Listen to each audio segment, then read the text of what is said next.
Pallaviji, I made you to the host, and I think Nitinji, let me find. Yeah, he just came. He Thank just you. joined. Yes. He's just joining in right now as we speak. Okay, Sandhya ji also, let me make Yeah. her. Yeah. Thank you, Prakash ji. Thank you, Sunil ji, for this wonderful session. Radhe Radhe. Good morning, good evening, everyone. Welcome to Daily Wisdom from Bhagavad Gita session. Radhe Radhe, Nitin ji, over to you. Nitin Ji needs to be made a co. Okay. Yeah. Let me make you co-host. And yes. There's two. Yeah, there you go. Okay, thank you for giving me voice. So thank you for a wonderful session, Prakashji, like always, and Sunil Bhai. Radhe Radhe, good morning, good evening, everyone. A very warm welcome to today's edition of Daily Wisdom from Bhagavad Gita. Today we have two segments. We will conclude our discussion on the current shloka. We will introduce the fourth friend that we need on this path to continue to grow spiritually and be able to get that knowledge in a manner that it becomes part of our realized knowledge, right? So we have spoken about three friends. We'll introduce the fourth friend, and then we have a cash up segment where we'll continue to build on the topic of surrender. I'm also waiting what is up cash sleeve today. So let's get started. I'm going to share my screen and we will get underway with our opening prayers like we always do. So let me know when you see my screen. Yes. All right, let's get started Yes. with our prayers. Gurur Brahma, Gurur Vishnu, Guru Devo Maheshwara, Guru Sakshat Parabrahma, Tasmai Shri Guruve Namah. Vasudeva Sutam Devam Kamsachanuramardanam Devaki Paramanandam Krishnam Vande Jagat Guru. Krishnam Vande Jagat Guru. Radhe Radhe, good morning, good evening, everyone. So today we don't have the soul soup segment because we have the spiritual cash up segment. So we will directly get started with our shloka and conclude our discussion for the day. We'll take three hands because we have a lot of content to cover and a very fascinating discussion coming up today that I'm sure all of us can relate to. Tad buddhyastadaatmanah tannishtha tat parayanaha Gacchante punaravrittim jnana nirdhuta kalmashaha. Okay, let's take three hands. Radhe Radhe. Sandhya ji, please go ahead. Radhe Radhe. Tad buddhya tad atmanah tannishtha tad parayanaha gacchantya punaravrittim jnana nirdhut kalmashaha. Very nice, thank you. Okay, let's take a couple of more hands. Yes. Uday Kumar ji, Radhe Radhe. Please go ahead. Radhe Radhe. Tat buddhayastat atmanas tanishtastat parayanaha gacchanti apunar avritim jnana nirdhuta kalmasha. Radhe Radhe. Radhe Radhe. Okay, I see Aparna ji.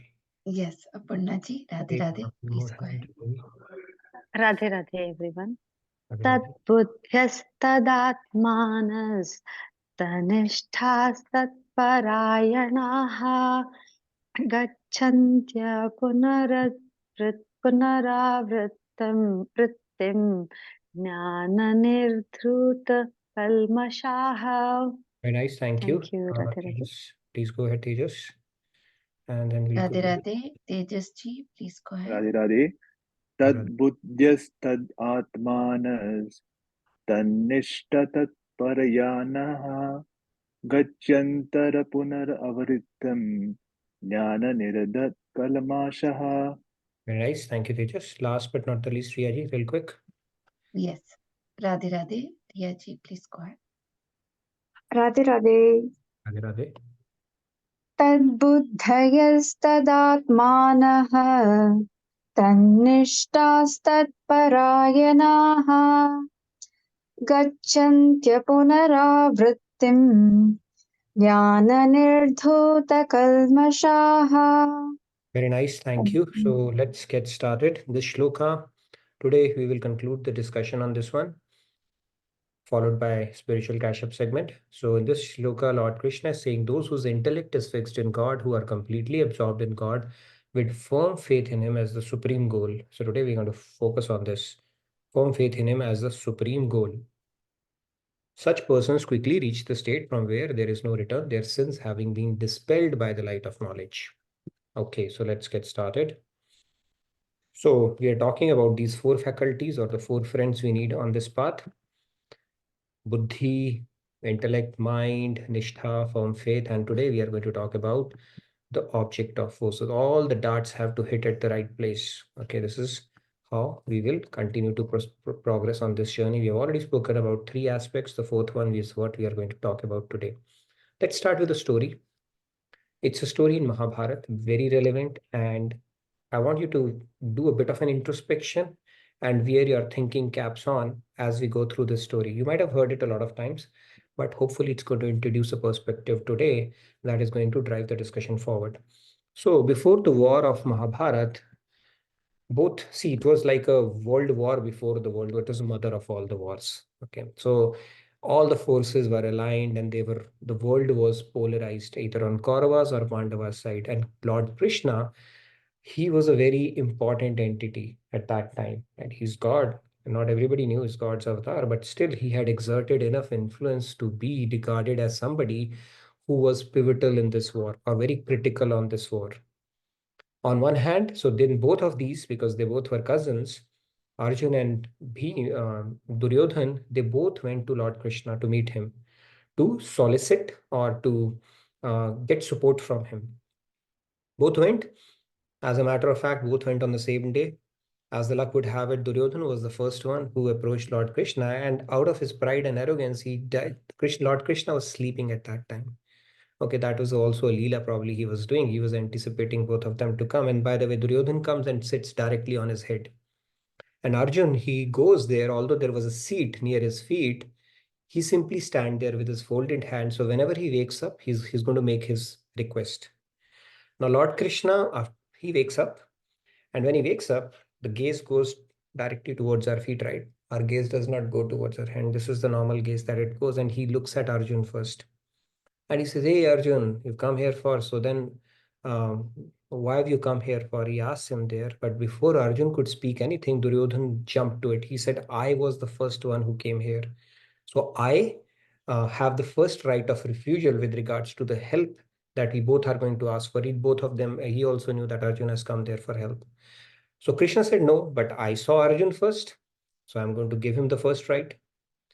So Duryodhan was not happy, but then Lord Krishna said that I'm going to ask Arjun. So he gave Arjun the choice between two things. One, on one hand, he had a 1 million Chaturangi Sena, Krishna's warriors, who were like probably the best army in the world at that time. I don't know which is the best naval fleet in the world. Probably US has right now, but it was the best army at that time.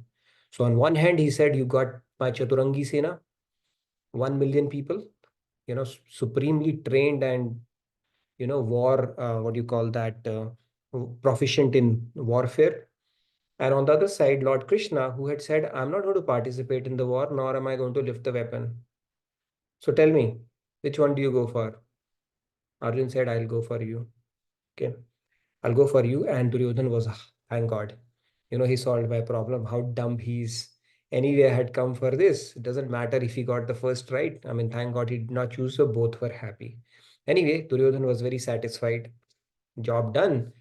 Arjun stayed back, and then Krishna asked, why did you, choose me? I have, that I've taken an oath not even to lift a weapon. He said, I just needed you.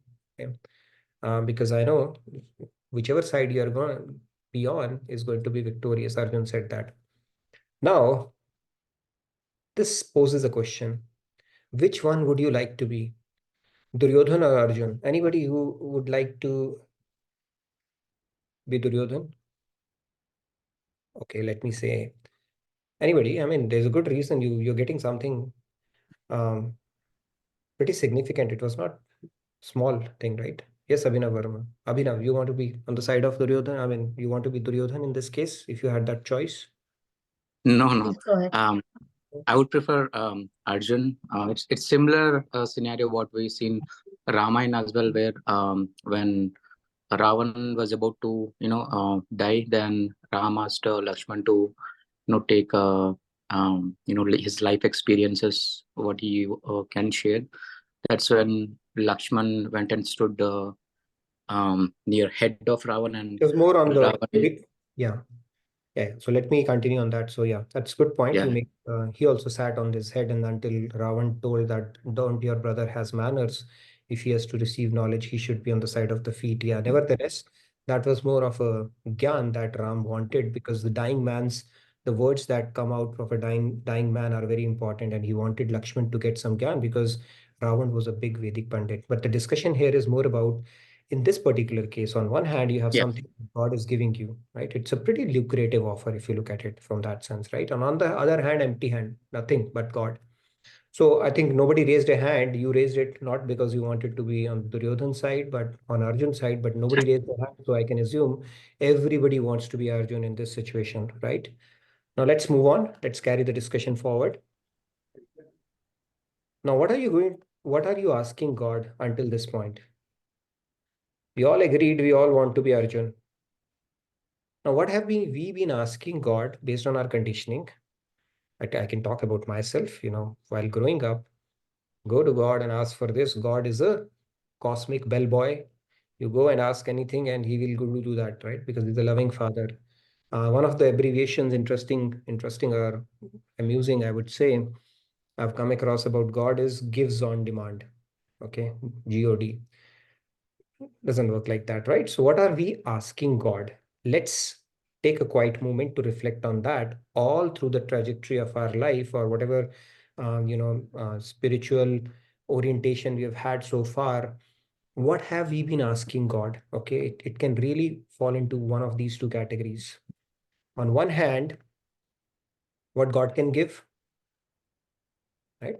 Give me good marks, give me good job, give me good alliance, give me a good kid, give me the next promotion. See, even when we give laddus to Hanumanji to get a good alliance, we said, if I get an alliance, then I'll give you laddu. In the world, when we seek favor from somebody, half we give first and remaining half we give after the job is done. But in case of God, we say all of it we'll give you only after the job will be done.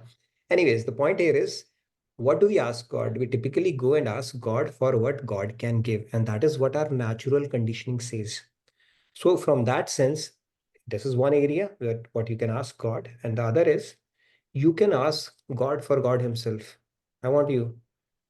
Now, from that sense, although we aspire to be Arjun, but if you think deeply, we are actually Duryodhan in disguise. If we have been asking worldly things from God, then it is being Duryodhan. He asked it blatantly, give me all that. That's essentially what we are doing, right? See, let's say there's a father whose son is sick. When he goes to a doctor, and doctor checks it and quickly and then scribbles something on a paper. The doctors usually, I mean, I'm not stereotyping it, so if anybody's a doctor, apology in advance, they have some of the best, not so best handwritings, as you can see. But then that person is able to make sense out of it, the chemist, and then you go to the medicine and do whatever his doctor has told you about the son. So if you look at it externally, it seems like you are following, you're doing the devotion of the doctor. But actual motive is you are doing the devotion of the son via doctor. Similarly, when we do go to God, our lakshya or our aim or our goal is world via God. And that is where we are getting this whole equation wrong, is what our scriptures are telling. When we go ask God for God and not for what God can give, that's when the scales will tilt in our favor from a spiritual perspective. I hope that makes sense. It's a paradigm shift, but it's a very important one. So we should not ask God for any material things. Okay, this is the first thing, because God will say, all right, be my guest. It's not that he needs some kind of special attention or a bribe or a prayer to give you things. He'll anyway give you what is there in your prarabdha, or what you truly deserve, not what you are desiring. And then also he'll package it in a way so that it is beneficial for you. So all that is just for our own thing, right? But then the problem with that approach is two problems. One is you may even become an ascetic in long run. Why? Because if you pray to God and say, I sincerely prayed to God and I have never done anything bad to anybody, then why did God do this to me?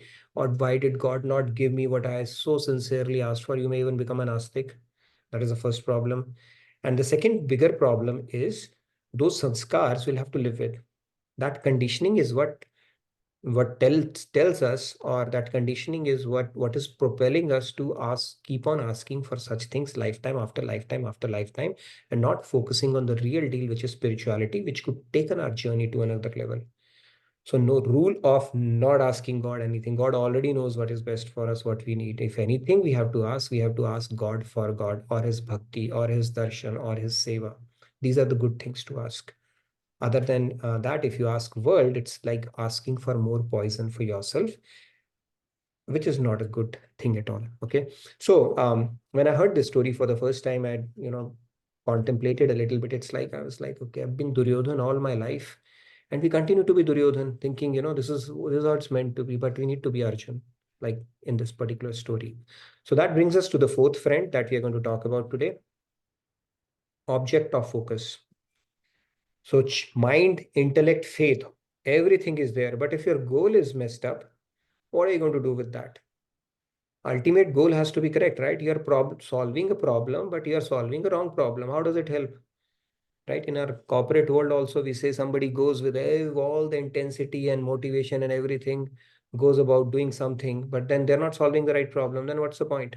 So the goal or the focus has to be right as well. Otherwise, you are negating all the good thing, right? You got the focus, you got the mind, intellect, everything engaged, but your goal was not right. Then it's all waste.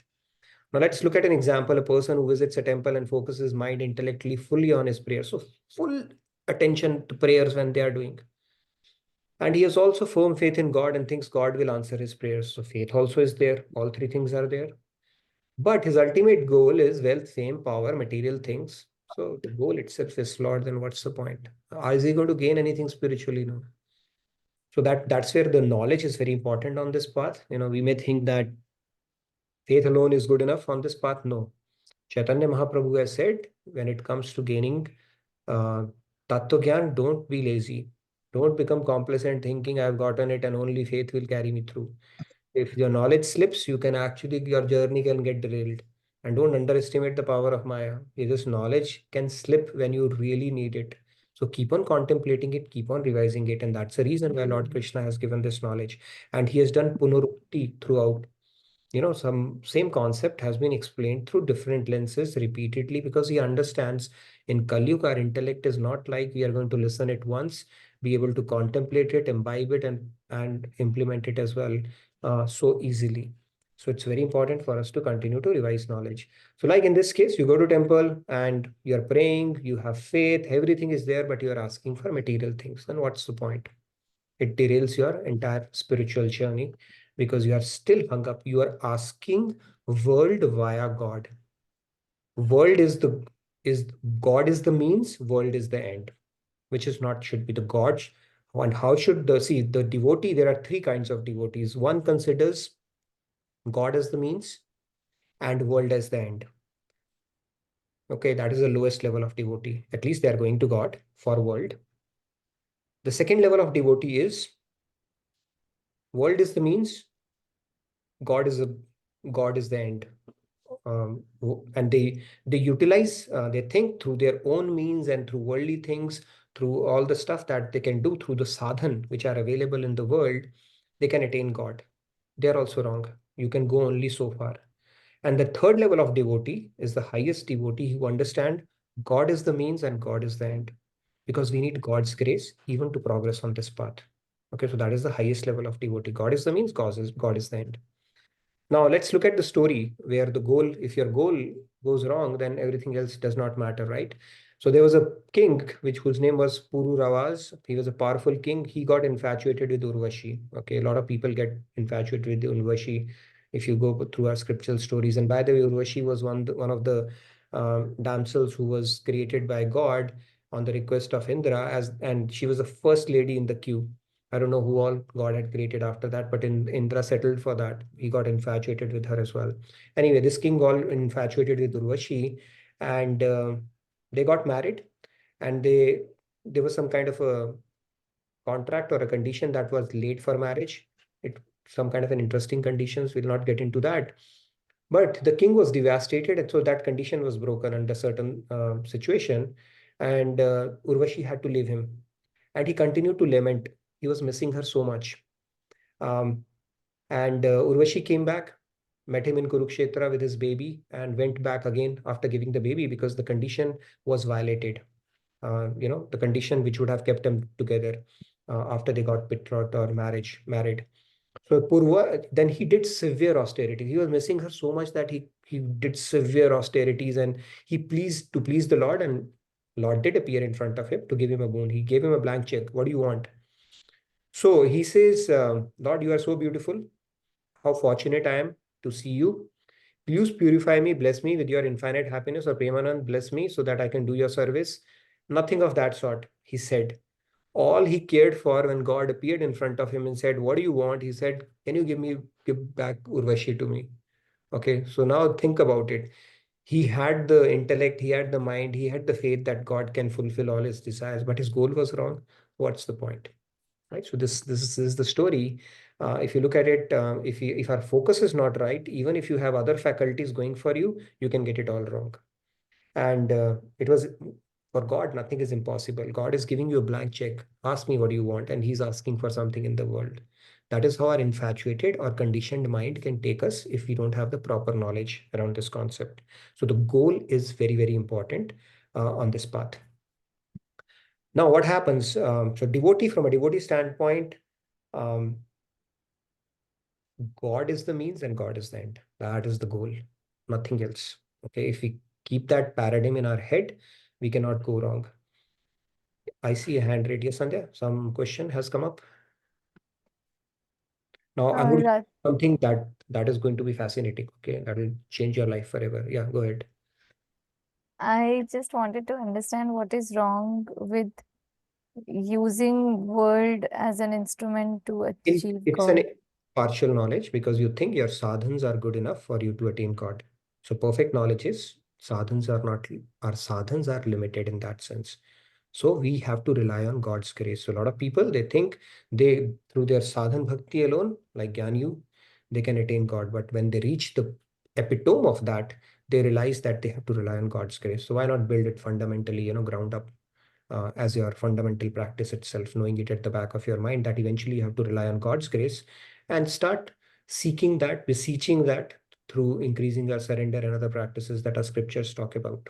That's What I meant is not relying on worldly objects, but there's nothing wrong. I'm saying if yeah, you do gradation, the highest devotee has this knowledge at the back of the mind all the times. Not that when they reach the epitome of their second level and then they realize it. That's all I'm trying to say. There's nothing wrong with that. like because even for say running a spiritual organization, we may require money and other worldly instruments to True. spread the knowledge, and you know what I'm trying to say. So If you that's are not worrying about it, oh my God, where the money will come for and stressing out of it, right? And then thinking I am doing it, then there's a problem. But then, you have to rely on, you do your best effort. Like Swamiji said, somebody asked him, are you not worried how you're going to raise 1,000 crores for this big university you're trying to build? And he was like nonchalantly, he said that, mere papa waiting. my Bap is sitting there, right? He'll take care of it. So he knows that eventually they have to rely, but that doesn't absolve us from putting in our best or using the means that are available to us. Right? That's essentially what it is. It's a subtle difference, but yeah, there is. Now let me finish it and then I'll come back to the remaining hands. I wanted to show you. So here is the goal. You see goal. Bhagavad Gita, what does it says? In 12.8, it says, Mayyev man adhatsva mai buddhim niveshaya.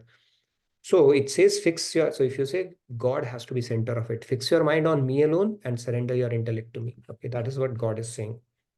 And 12.8 is very clearly said that fix your mind on me alone. So that should be your center of focus in every practice that you do. And that is a secret key that you have to unlock regardless of which path you have taken up. Okay. And then surrender your intellect to me is there as well, which we are going to, I think Cash is going to expound on that topic more in our second segment. So this is again a reference from Bhagavad Gita to corroborate what we have been talking about. And these are the vyadhis we are trying to get away from, right? Jan, Mrityu, Jara, Vyadhi. These fourfold misery that we are all subjected to, in addition to Tridosh, Tritap, and all that stuff. But when you bring in these four, see what happens. Okay, you bring it together, then the light will come and the miseries will give way, they'll vanish. Okay. So we enjoyed that. So thank you for whoever created this slide. I'll keep it Nishkam for now. So this verse tells us that one whose intellect, mind, faith, and object of focus are always in Krishna is undoubtedly washed clean of all the sins and misgivings in the light of divine knowledge. So this concludes our discussion. I'll talk a little bit about bhakti, probably in next session. But this is where we have spoken about these four things that have to be perfectly aligned for us to get this divine knowledge and to continue to progress spiritually. Okay, with that, now I can take a couple of hands before we move to the next segment. Yes, I see a couple of hand raised. Samiranji, are you ready? Yeah, please go ahead. Yeah. Radhe Radhe. Nitinji, I wanted to ask that in terms of sadhan that we were talking about, I joined late, but one question that is where does tears fall into? Like in the terms of bhakti, does it come in under any sadhan?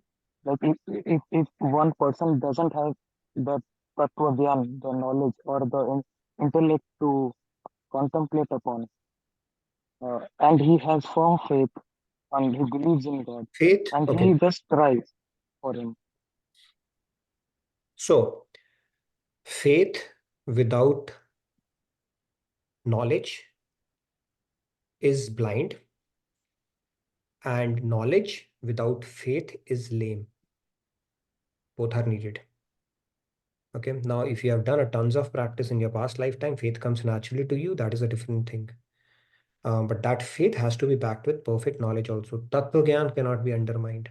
If that was the case, Maharaj Ji would have just said, hey, just Krishna, just love him, and that's about it. He spent his entire life quoting scriptures, bibliographical references, and explaining Tattva Gyan from so different angles with mundane examples and so many different, creative ways about it. Swamiji does the same. Both are needed on this path. Finally, it's a journey of faith. But for your faith to reach a mature level, where it is not on a shaky foundation, you need a proper knowledge. So 50% of the journey is having proper Tattva Gyan, and remaining 50% of the journey is to put it into practice. Okay, so you need a solid foundation even to have your faith. Otherwise, your faith will be on shaky ground, and people can actually fall down even from Bhav Bhakti. Okay, there are examples of people falling from Bhav Bhakti just because their knowledge was not pakka in their head. They undermined, they took it lightly, or they thought, okay, just devotion, God, and all that stuff. It has clicked to us now, and we don't need knowledge. So they can fall down, right? This knowledge is given by Krishna. So we need to keep on ruminating, contemplating upon it until, and then we said that knowledge leads to faith and faith leads to love. So knowledge has to go hand in hand until, so that our faith also becomes mature. End of point. Both are equally important. Like I said, faith without knowledge is blind. Knowledge without faith is lame. Both are And where goals you need. Yeah. and in terms of emotions and feelings, where does tears, one sheds tears for the Lord, then where Tears. does it fall? Yeah, the tears. Yeah, tears. See, bhakti is an emotional practice. You channelize your emotion towards God to purify yourself. And those tears, they actually have a cleansing effect on you. So having tears is a good thing. Having said that, those tears also have different gradations, or the quality of tears also keeps on getting finer and finer as you start shedding tears, right? Initially, you might be shedding tears. It just comes naturally to you, but then tears come naturally for the world as well, right? So those tears, as you keep on shedding, it will have a cleansing effect, but the quality of tear, the final quality of tear, when it is truly for God, would the yardstick for that would be that, when you open your eyes or when those tears are shedding, Krishna himself will be wiping them off your cheeks. Okay, that is the true tear. Until then, the tears also have a bit of a nuance, and they are diluted or adulterated with some kind of a, something. It's not pure as yet, but tear is a good thing. If you get it naturally, there's nothing better than that. Shashi ji, Okay, yes, thank you. I did not get a chance to hear from you. Please go ahead, and then Tejas will come back to you before we move to the next segment. Yes, Shashi ji. Hey, by the way, I wanted to let you know that this Sunday is Akshay Tritiya. It's a good occasion to donate money or do charity. And we have our Daily Wisdom page where we are collecting funds for Swamiji's University. We are closing in on 150 mark. Our target is 200K. We can do that. We still have time through the rest of the year. So please look at that. If you can join in as an angel with a commitment, or you can simply donate. So I just wanted to do it. I'll post the link here as well. But yeah, go ahead, Shashiji, and then we can continue with our discussion. And by the way, tomorrow we have Give or Get session with Swamiji at 9:30 p.m. IST, which is 11 a.m. CST. So you can mark your calendars for that as well. Okay, getting back to the discussion again. Yeah, thank you, Nitinji, for sharing. Zashiji, Radhe Radhe, please Mute go ahead. me. Okay. Radhe Radhe, Nitinji. Radhe Radhe, Shashiji. Nitinji, today I heard from Swamiji. Yesterday somebody was asking a question why we cannot, just like Chumbak touch the paras, the paras touch the iron, it becomes gold. So Swamiji answered why we haven't realized the God realization, because the pride is the biggest obstacle not realizing the God. Once the pride is gone, we realize the God right away. True. Yes. Ego is edging God out. So our pride comes into the way right now. So I think that was somebody was asking yesterday. No, I think, too many questions were asked. I've lost track of it. But yeah, it is said, जब मैं था तब हरि नहीं, जब हरि है तब मैं नहीं, प्रेम गली अति सांकरी, यो में द्वे न समायत. Kabirdas ji had said that. We'll continue with that. Shashi ji, thank you for bringing that out. I don't want to, I want to give enough time to Cash, and then we can take the remaining hands as well.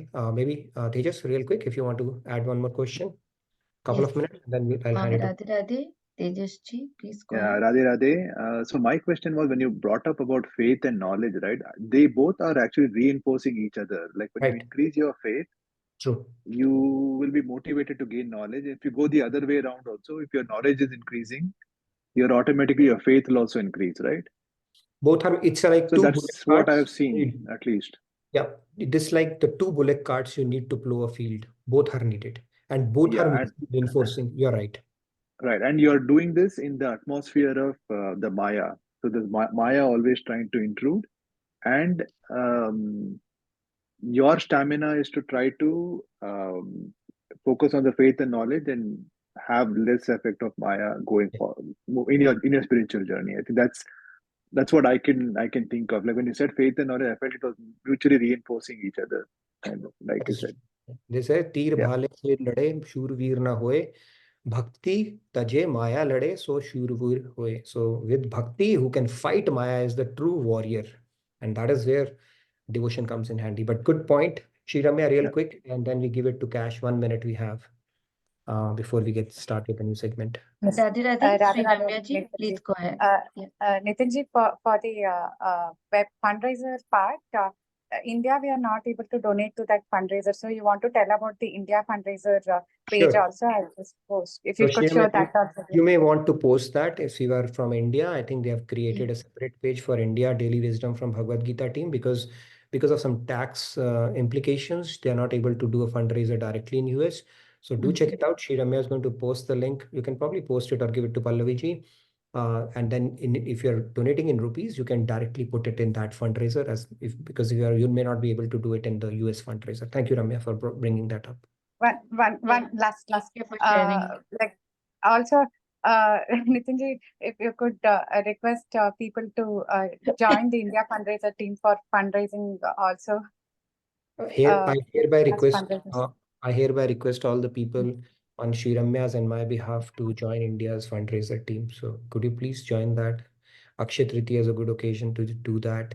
And please do join and please do generous donations, because whatever you'll do is going to magnify, multiply, and it's like a future proofing your interest, because if you come back as a human being, at least you'll not be born poor. Okay, that is a promise of God. So please do that. So Sri Ramya, anything else you want me to say? Awesome. Thank you. Cash, you get one less minute, but I'm sure you'll make up for it. So we are ready for your presentation. Over to you. That's totally okay. Radhe Radhe, everybody. Thank you again. I truly appreciate this opportunity to bring you Maharaji's teachings. I'm just getting situated.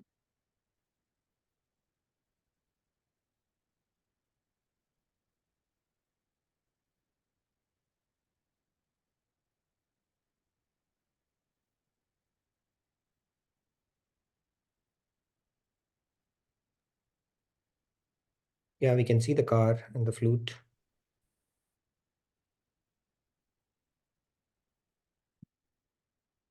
We can't hear you. You need to unmute. Sorry. Yes. Oh, I've been you're unmuted. talking on mute all this time. No worries. Sorry about that. Okay, so Radhe Radhe, everyone. We begin in a car dealership where this guy walks into a car service center and he asks, "Can I get a hubcap for my car?" So the sales guy thought about it for a few seconds and said, okay, that seems like a fair trade. So this guy is actually wanting to buy a hubcap for his car, but the sales guy is thinking he's trying to make a trade and wants to get a hubcap for his whole car. And he's telling him that's a fair trade. So that's what we get to deal with in the material world, right? Which leads us to our topic for today, an intellectual exchange. So an exchange can be a discussion between two people, or it can also be a trade. And we're talking about an intellectual exchange today, which can be something like what Krishna and Arjuna were doing in the Bhagavad Gita. But there's also a different kind of intellectual exchange that we'll look at as we go along. We're discussing surrender. Today will be episode 6, and it will be the concluding episode of this topic. So let's dive in.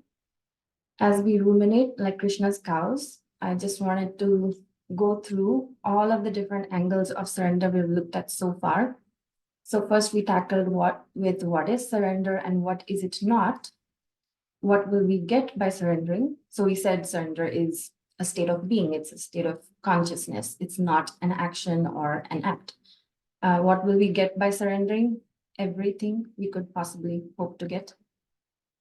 What self-effort does it take to surrender? We had a whole slide on it, a whole framework with different ways we could put in self-effort. What causeless graces does our guru bestow on our surrender journey? So we looked at 4 different ones, including his presence, the fact that he enables Tattva Gyan, that he adopts us, keeps us on his radar, and then that final grace when he gives us divine bliss. And then what exactly needs to be surrendered? We said it's the mind and intellect. What are the 6 principles of surrender? We looked at that last week. How can we align our self-effort to these principles? We mapped where these principles fall on that self-effort. And then we said, how can we assess our progress? So we looked at a yardstick. We looked at some questions we can ask ourselves to find out where we are on the surrender journey. So we did say surrender is a huge concept, and that we'll take it one bite at a time. And granted, last week's bite was a little big to chew. Today's will be a little lighter, hopefully. So these are a couple of last pieces of the puzzle that we're looking at. We'll dive a little deeper into this question. What exactly needs to be surrendered? We said mind and intellect. We look at what are the what is one of the biggest obstacles? And we kind of referred to it in our conversation earlier today. And then we'll also look at how to practically convince ourselves about surrender. So that's going to be our area of focus today. Let's dive in. Let's talk about tadatmya. So that means identification or the feeling of oneness. So when we say I am, first of all, we identify with the body, right? And even though our body changes from the time we're a child, by the time you're a grown-up, your body is actually completely different with all the cell turnover, and you look completely different. But we never lose the sense that this is me. This was me as a baby, and this was me as a school child, and this is me as a grown-up. So that's our first level of identification. Stronger than that is identification with the mind. Especially when we're letting the mind control us, when our mind is making some desires. I want to take a nap, or I want to eat this, or I want to go here. If we don't de-identify with the mind, we think that it is me desiring that, and we go along with it. We let the mind take control of us. Beyond that is the intellect, right? And the attachment to that is even stronger. The identification with that is even stronger, because you'll find there are times when your mind is thinking something, but you sort of override it. Think of a time when you're having an argument with someone and you just feel like you want to punch them. But then something within you says, stop it now, you can't do that. And what is that thing that's telling you can't do that? That's your intellect, which is diving deeper into the thought you just had in your mind. And then it's discerning, is that an okay thing to do or not? And then, of course, the root of it all is the ego. These roots go many miles deep, and that's what gives rise to the sense of doership, or this self-interest, or this is me and this is what I want, and I have achieved this, and that's the pride we keep talking about.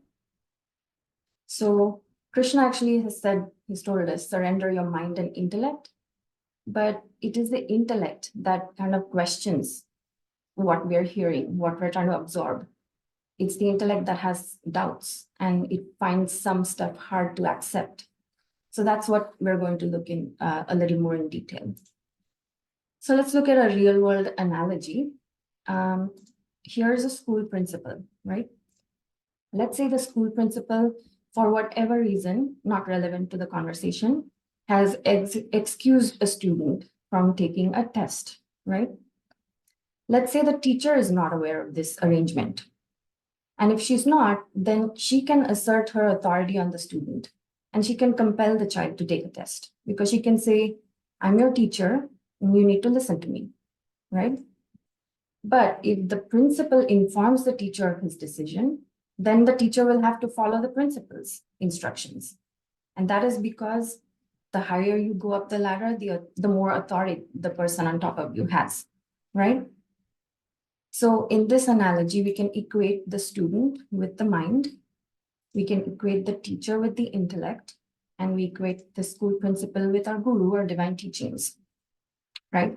If everything is working in the right order, and think back to the Kathopanishad Rath Kalpana, the chariot metaphor for this. If everything is working in the right order, then your guru's teaching should be getting absorbed in your intellect. Your intellect should be solidifying those and instructing your mind, this is what we need to do. Sometimes that's not happening, and this is why things are going in the reverse order, or the intellect is finding it hard to accept what it's getting in terms of divine knowledge or guru's teachings. So really, ideally, the intellect has authority over the mind. And if the intellect is convinced about surrendering, then the mind will follow suit, because it's going to listen to what the intellect is telling it. So let's talk about the intellect a little more, because that's really the crux here. So we have this human intellect, right? And we think it is all clean and clear and pure. And then we have the material world, and let's just classify it into home and profession and relationships. This is oversimplification, but this is the typical stuff we deal with.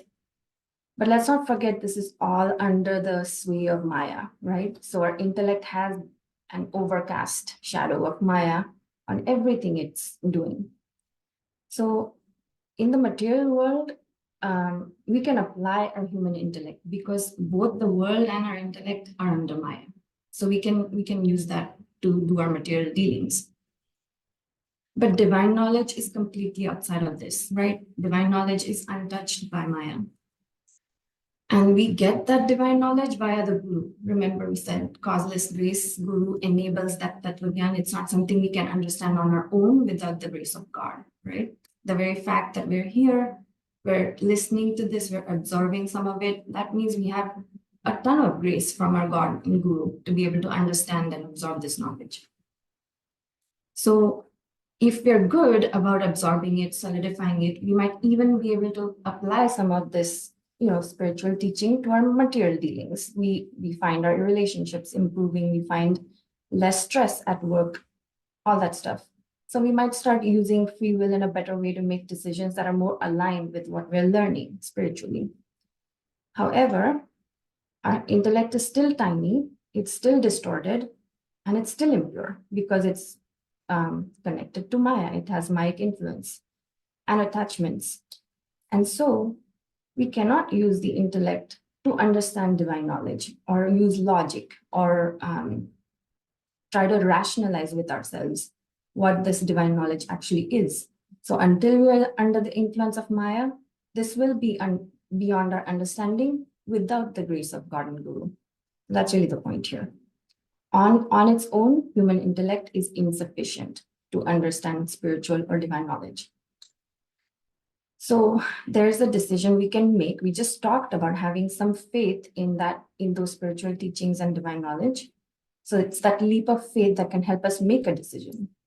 So when we find ourselves asking the question, should I be applying my intellect or should I go with my scriptural or guru's teachings? We can ask ourselves, what is it that I'm dealing with? What is the topic at hand? If it's a worldly matter, then sure, we can go ahead and use our intellect to deal within that space. But all things spiritual, all matter spiritual, that's where we turn to our scriptures and our guru. And of course, like we said earlier, what we're learning from them, that we can always apply back to our intellect and apply it both to the world and our spiritual sadhana, of course. So the point here is a firm decision is needed, Swamiji says. If I must choose between my intellect and what scriptures or gurus are saying, I choose the latter. That's a decision we need to make for ourselves. Have that faith in the scriptural teachings and in our guru, that and understand that my intellect is small, tiny, and not able to understand this without their help. So then there's a very stupendously beautiful couplet that Maharaji has written about surrender. So he says, Samaj so sham ko, samaj saka nahi koe, which means in endeavoring to know God, no one was able to know him by their own intellect. Samaj milahi jab sham ki, samaj sake was soe. Only that person who got God's intellect was able to understand him. Sham samaj se sham ko, samaj sake sab koi. With God's intellect, anyone can know him. Sham samaj tab milai jab samaj samarpit ho. We will get the intellect of God when we surrender our intellect. Just a very beautiful verse that Maharaji has written. So let's look at what that intellectual exchange was, right? We'll focus on the last line of the verse. Sham samaj tab milai jab samaj samarpit hoy. We will get the intellect of God when we surrender our intellect. So this is the intellectual exchange we're talking about. And really, if you look at it, if you really look at it closely, what are we talking about when we talk about our intellect? And when we talk about the intellect of God, what we have is just happiness. It's temporary, imperfect, limited, right? What God can give us is bliss. It's permanent, perfect, unlimited. And I know here we love food analogies. So imagine what we're served up here is Maya serving sweets and savories. It's a side serving of a slipper salad. Whereas on this side, you have God serving an all-you-can-eat buffet of bliss. So if you put it on a scale to weigh on the balance, it is but obvious that, what God has to offer far outweighs what we can trade with him in this intellectual exchange, right? And so the question really is, when what we will receive is so disproportionately more valuable, you cannot even compare it. Why is surrender still so difficult? And this is where Maharaji actually ends the chapter of surrender, and we'll connect it with the next bit, and we'll talk about why it's still so difficult, even after convincing ourselves. We'll talk about that next time. But that brings us to applying this knowledge to make real power. So as part of practice, let's think about our situation, right? We have our intellect situated in Maya, and that causes us to have our ego, our pride, which gives rise to all kinds of self-interest, self-enjoyment desires. And when we act upon them, that causes more bondage, and this cycle continues. On the other hand, we have all this divine knowledge and spiritual teachings really at our fingertips. So if we put in some of the self-effort that we talked about, and we practice our devotion sadhana like like our gurus instruct us, then it gives rise to grace, which gives us the ability to put in more self-effort, and that cycle continues. So we have to ask ourselves, do I want my way or do I want the highway, right? And this can transform this vicious cycle into a virtuous cycle. So I'll leave you with this thought. Turn the I power into high power using your willpower and Y power.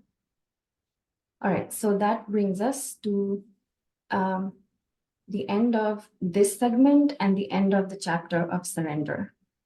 I appreciate your patience and attention as always. Radhe Radhe. Radhe Radhe, outstanding, Cash.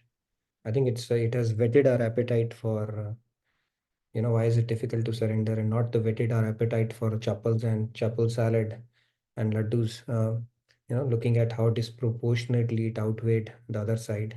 Fantastic. I can see quite a few hands. Yes, go ahead. Thoroughly enjoyed it, and I'm sure more to follow here. Go ahead, Shriramya. Yes, please go ahead. Radhe Radhe. I mean, I loved all Cash's session, but this one was like cherry on top. Like I thoroughly loved her presentation and her summarization, and after receiving all this, also like if we are still not able to implement, I mean, I'm still not able to implement, then I should call myself unfortunate. That's all. But you have been very inspiring, Cashy, and all of you. Thank you. That's Yes, it. Radhe Radhe. I think it was cherry on top for you because the content was piecemeal to an extent where you could grasp it, right? So finally, we are getting that sweet spot. So very nicely done. Thank you. Yes, Sandhya, go ahead. Radhe Radhe. Sandhya ji, please go ahead. Radhe Radhe. So actually today, no questions, but I wanted to add a few more compliments in the series. I don't know if I've ever said that, but your presentations are so much aesthetically pleasing, like the way they are always organized, every slide. So I really wanted to point that out. The color combinations and the embellishment. Right? Krishna, So that embellishment around him. exactly. And then, Hand woven stuff put in there. So yeah. And this makes me come to my final point, which is that I see you as one of those rare combinations of right and left brain, logic, intellect, as well as creativity, both together in a very nice way. So thanks. That's inspiring. So yeah. Cash, your day is made today, rather night is made today. So yeah, I agree. Couldn't have agreed more. Yes, Prakash. Yes, Radhe Radhe. Prakash ji, please go. Radhe Radhe. So every time I hear about this session, it's I end with very heavy heart about this lot of things to digest right here. But presentation, as Sanjay ji said, again I reiterate, creativity, content, and conviction. All these three things are like top notch. So I think you should actually give us the skills on how to present it. Give us the KT on that, Cash. But I think on this topic of surrender, one thing I am kind of ruminating is that, okay, we have the knowledge. It's not like we didn't have the knowledge, right? We are fortunate enough that Swamiji is with us, and then so we have been getting the knowledge, and we have the Guru. What is lacking us? Why we are still not able to do it?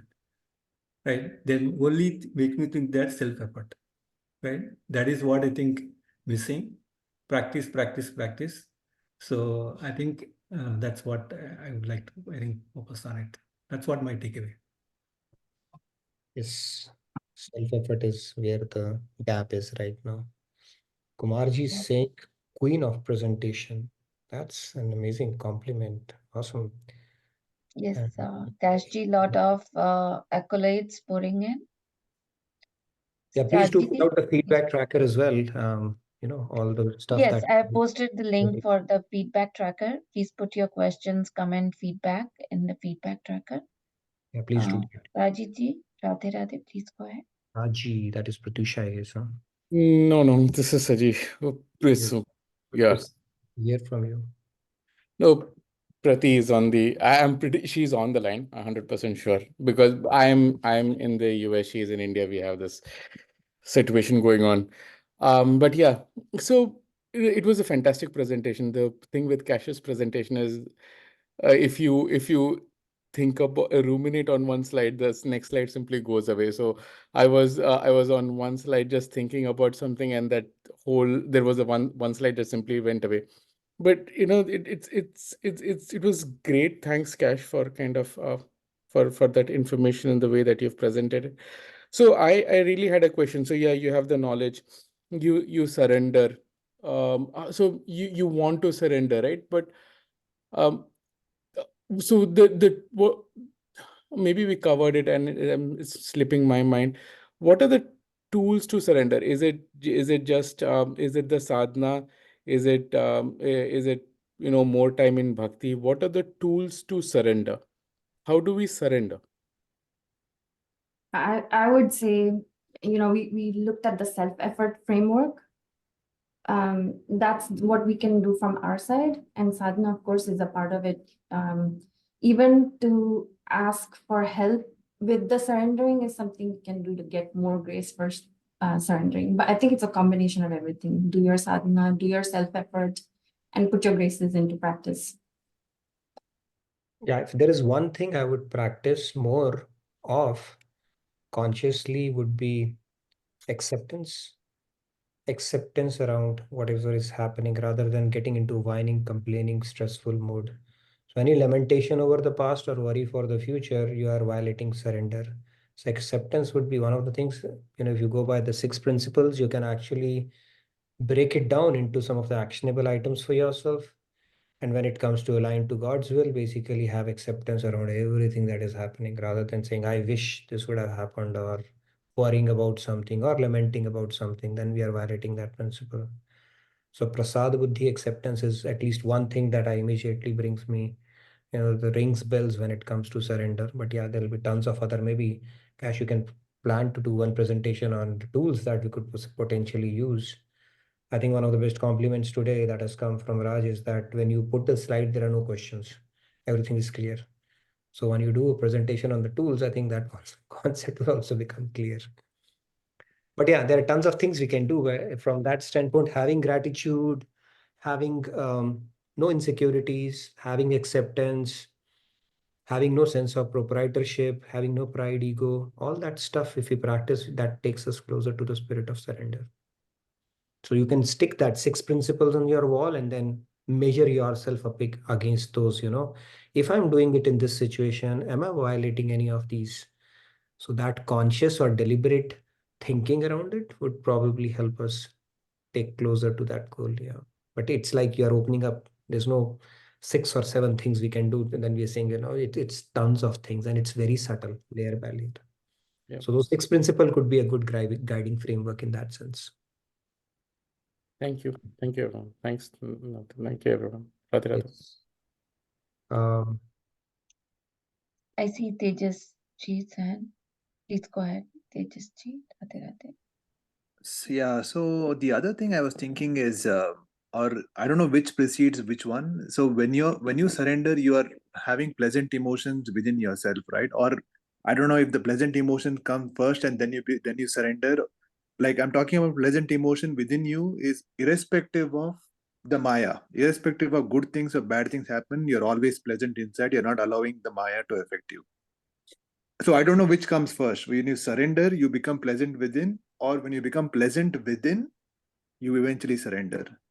No, the Swamiji has answered this question in one of his sessions where what he said was You got typically, my point, right? I mean, yeah, I get that part. So it follows basically as I understand. Okay, you may be in a turbulent mood, or you may be undecisive, or you may be very anxious, and you're not sure what to do. But he said when you do the right thing, which conforms to God's will, typically the feeling following after that act would yes, corroborate that something could happen.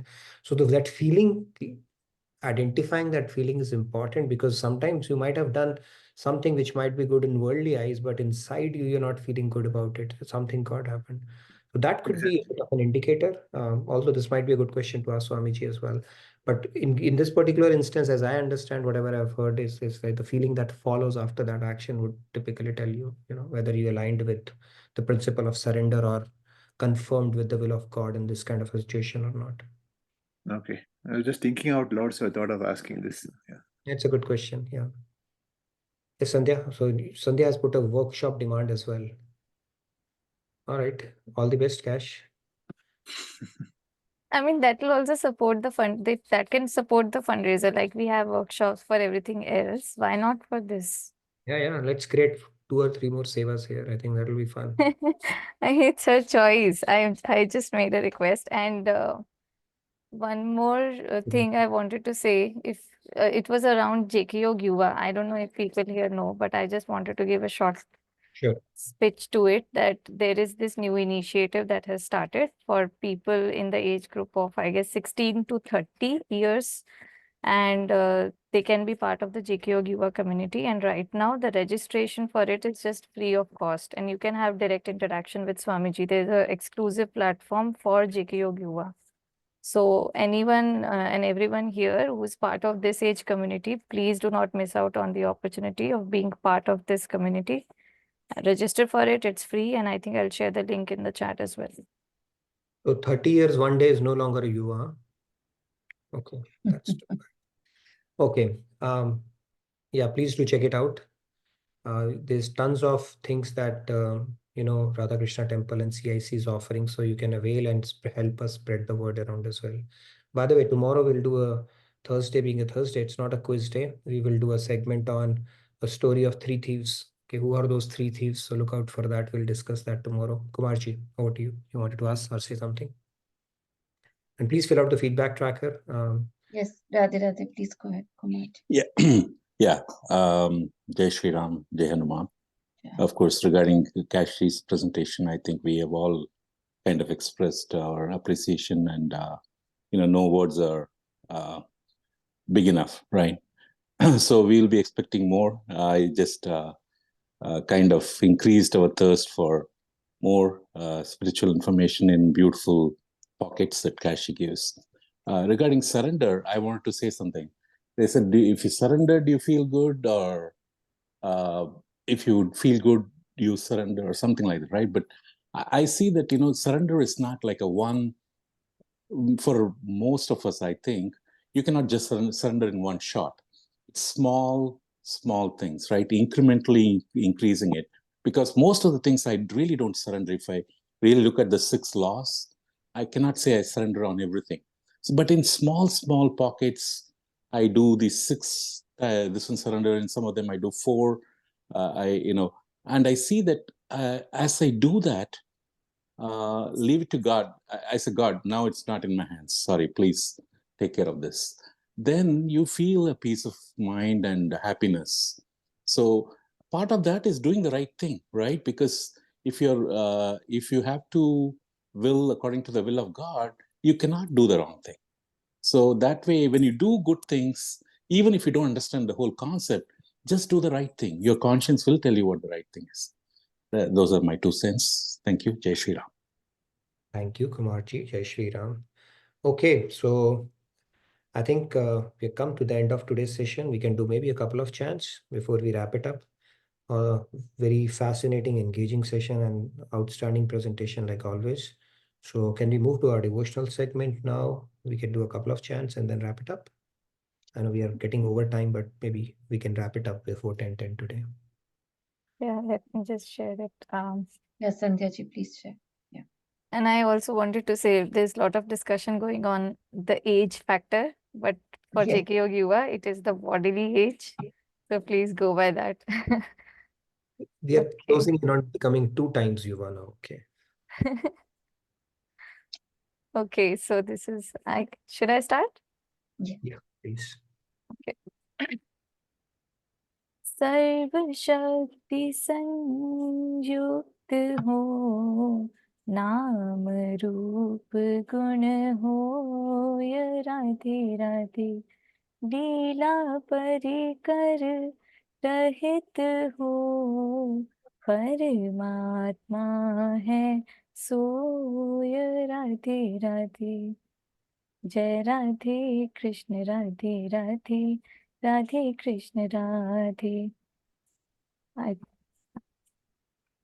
Yes. Paramatma is the aspect of the Supreme Being, which is endowed with a divine form, name, and attributes, but has no associates or pastimes. Thank you. Let's take 2 more hands and then we can call it off. Yes, Dinesh ji, Radhe Radhe, please go ahead. Radhe Radhe.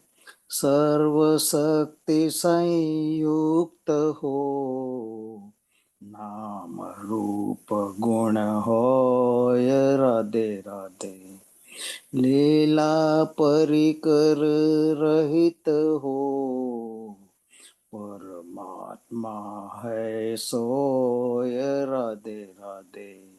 जय Radhe Radhe Radhe Krishna Radhe Radhe Radhe. Thank you, Dineshi. So this answers stages you're asking about the Paramatma. If we are actually realizing Paramatma, then divine form, name, and attributes are there, but associates or pastimes will not be there. Paramatma does not do leelas or has associates. Okay, that is what we get to savor only when we worship God as Bhagwan. One more hand we can take. We cannot take all 3. So your prerogative to pick up. Yeah, can we please take Swati ji today? Sure. Let's do that. Swati ji, Radhe Radhe, please go ahead. Yeah, Radhe Radhe. सर्व शक्ति संयुक्त हो, नाम रूप गुण हो, ये राधे राधे, लीला परिकर रहित हो, परमात्मा है सो, ये राधे राधे। जय राधे कृष्ण राधे, कृष्ण राधे कृष्ण राधे, जय राधे कृष्ण राधे, कृष्ण राधे कृष्ण राधे, जय राधे जय Krishna Radhe. Thank you, Radhe Radhe. Thank you, Swati ji. Radhe Radhe. So we have some engaging discussion going on. Somebody saying they are Yuva in spiritual journey. So I was thinking I'm not even a toddler yet to be born in that sense, right? But yeah, good discussion and good session like always. Appreciate everybody engagement and turning up, giving your 60 minutes means a lot. So thank you again. I look forward to seeing you tomorrow. We'll talk about the 3 thieves, maybe 4 thieves. I don't know. We'll check it out tomorrow. So have a blissful, wonderful, devotional rest of your day and evening. And I'll see you tomorrow. Good night, good day. Thank you. Thank you, Nitin ji, for another awesome session. Thank you, everyone, for your presentation, for your participation. Thank you, and Kash ji, for your presentation. Radhe Radhe. Stay blessed. Radhe Radhe.